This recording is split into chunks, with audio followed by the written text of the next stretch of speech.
ये कहानी एक लड़की की है जिसने अपनी पुनर्जन्म की यादें इस जन्म में याद रखी है। तो स्टार्ट करते हैं। ड्रामा के स्टार्टिंग में एक छोटी लड़की को दिखाया जाता है जिसका नाम बीन होता है। ये उसकी 19वीं ज़िंदगी होती है। उस इसमें वो बहुत गरीब होती है। उस पूरी फैमिली, उसके पापा बहुत पियक्कड़ होते हैं और अपनी हर पैसे को जुए में उड़ा देते हैं। हमें नेक्स्ट सीन में दिखाया जाता है एक शो को जहाँ वो डांस कर रही होती है। उसका डांस इतना था अच्छा कि वो पॉपुलर हो जाती है और टीवी शोज़ में भी आने लगती है।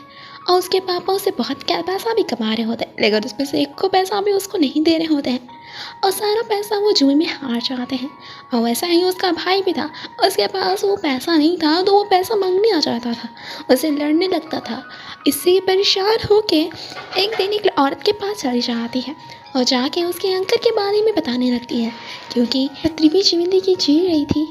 तो उसकी लाइफ में उसकी जो दादा थी उस लेडी की उसके साथ थी, तो इसलिए वो बोल रही होती है। और फिर वो उसकी कहानी सुनाने लगती है कि तुम्हारे दादा एक सर्कस में काम करते थे। उसकी इतनी छोटी छोटी बातें सुनकर वो चौंक जाती है। उसे लगता है कि ये इतनी छोटी है और उसको इतना कुछ कैसे पता चला। उसके बाद वो सब बता देती है तो उसे विश्वास हो जाता है कि ये वही है। उसके बाद वो उसे कहने लगती है कि मुझे कुछ पैसों की ज़रूरत है। तो बताती है कि तुम्हें पैसों की ज़रूरत क्यों है। तो एक कहानी सुनाने लगती है कि जब अपनी 18वीं ज़िंदगी जी रही थी तभी एक लड़का आया था। वो बहुत ही रिच फैमिली से बिलोंग करती थी। उसमें उसका नाम सोवान था और उस लड़के का नाम सुआ जो था। और उसके मम्मी की दोस्त का बेटा था। वो दोनों बहुत अमीर थे। उसके साथ बहुत टाइम स्पेंड करती थी, उसे पियानो सिखाती थी। और एक हादसे में उसकी मम्मी का डेड हो गया था। उसे वो बहुत दुख में था और तभी वो उसे रिलैक्स करते हुए कहती है कि दुखी मत हो, मैं तुम्हारे साथ ज़िंदगी भर रहूँगी, क्योंकि वो दोनों बहुत अच्छे दोस्त थे। और फिर हमें दूसरे सीन में दिखाया जाता है कि सुहा का बर्थडे था। तो सुहान जो बिन थी उस ज़िंदगी में उसे गिफ्ट देती हुई कहती है, ये लो तुम्हारा गिफ्ट। और फिर वो बहुत खुश हो जाता है। और तभी एक ट्रक आती है और उन लोग से लड़ जाती है और उन लोग का एक्सीडेंट हो जाता है। लेकिन हमारी जो बिन थी, जो इस जन्म में इसका नाम सुहान था, उसे वो बचा लेती है।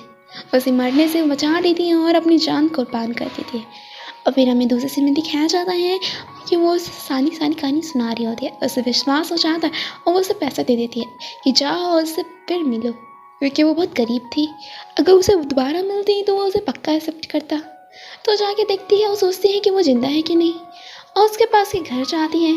पहले वो लोग वहाँ रहते थे, तो देखती है कि वो अभी तक ज़िंदा है और इसको देख के ये बहुत खुश होने लगती है। अब हमें दूसरे सीन में दिखाता है कि वो उस औरत के साथ रहने लगी है और हर रोज़ जाती है उस लड़की के पीछे जो सुआ है उसके पीछे जाती है, देखती है कि वो क्या क्या कहता है। और फिर भी दिखाया जाता है कि बहुत मेहनत लगा के वो पढ़ाई पास करती है और 2016 से वो इंटरव्यू देना स्टार्ट कर दी थी, लेकिन उसको कोई जॉब नहीं मिल रही थी जल्दी। फिर 2023 में उसे एक जॉब मिलती है। वो जॉब जा रही होती है, तभी दो लड़कियां आती हैं और कहने लगती हैं कि तुम्हारी जो पास्ट लाइफ है उससे थोड़ी कम ही तुम्हारी ये वाली लाइफ होगी। तो वो बोलती है कि तुम गलत बोल रही हो, क्योंकि इसको, हमारी बहन को पता था कि उसकी पास्ट लाइफ में क्या क्या हुआ था। तो वो बताती है कि ऐसा कुछ नहीं, मैं पास्ट लाइफ में बस 12 ही साल में मर गई थी। वो सुनती है और चौंक जाती है और सोचती है कि इसको अपनी पास्ट लाइफ के बारे में पता कैसे है। हमें दूसरे दिन कहना चाहता है कि अपने ऑफिस आ जाती है। वो जाती है और कार रिपेयरिंग में काम करती हैं और वहाँ की वो एक वो होती है एम्प्लॉय। तो उसकी एक फ्रेंड होती है और उसे कहती है कि मुझे पता है कि तुम किसी के बारे में सोच रही हो, तुम मुझसे प्यार करती हो ना। तो वो बोलती है कि तुम्हें कैसे पता चला। तो बोलती है कि मुझे पता है, तुम्हारे फेस पे सारा साफ साफ दिख रहा है। तो वो बोलती है अच्छा, मेरे फेस पे साफ साफ दिखता है। और उसके बाद हमें दिखाया जाता है कि वो उसे पूछ लेती है कि तुम उसे क्यों नहीं जाके कह देती कि तुम उसे बहुत पसंद करती हो। तो वो सोचती हैं कि वो कैसे बताएगी, वो तो उसके लिए नहीं रही और इस जन्म की बात है, वो उसे विश्वास करेगा कि नहीं। फिर वहाँ से वो चली जाती है और फिर दूसरे दिन दिखाया जाता है सोन को, जो बहुत ही बड़ा रिच हो जाता है और बहुत रिच होता है। और वो ये एक आदत थी कि वो पानी में अंदर रहता था और वो बहुत अमीर था। और तभी उसके जो असिस्टेंट होता है उसको एक लड़की आती है जो और कोई नहीं सवान होती। वो कार में भी चलाती थी, तो उसे क्या क्या कहने लगती है और उसे बातें करती है और उसे कहती है कि तुम यहाँ क्या कर रहे हो। बताता है कि मैं अपनी पूरे बड़े से कंपनी में तुम्हें जॉब देना चाहता हूँ। तो मना कर देती है क्योंकि उसे नहीं पता था कि सुहा वहाँ पे काम करता है, मतलब रहता है और वहाँ का बॉस है। तो फिर तभी उस एम्प्लॉय में जो उस असिस्टेंट था उसके मोबाइल में कॉल आता है जो उसी का था।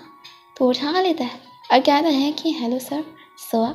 तो सुन लेती है और खुशी में वो उसी कंपनी में जाती है और उसे याद आता है कि जब वो अपनी पास्ट लाइफ में आई थी यहाँ तो वो भी था, उसके साथ आई थी वो और उसके साथ याद करने लगती है।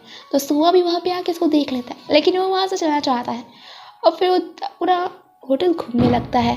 और तो अभी हम दूसरे समय दिखाया जाता है कि वो बड़ी सी कार से उतर के कंपनी में जाता है और अपने बॉस जो उसके साथ काम करते हैं वो उसे कह रहे होते हैं कि सुधर जाओ, तुम्हारा जो स्टॉक है वो बहुत लॉस में जा रहा है, तुम्हें और मेहनत करनी पड़ेगी।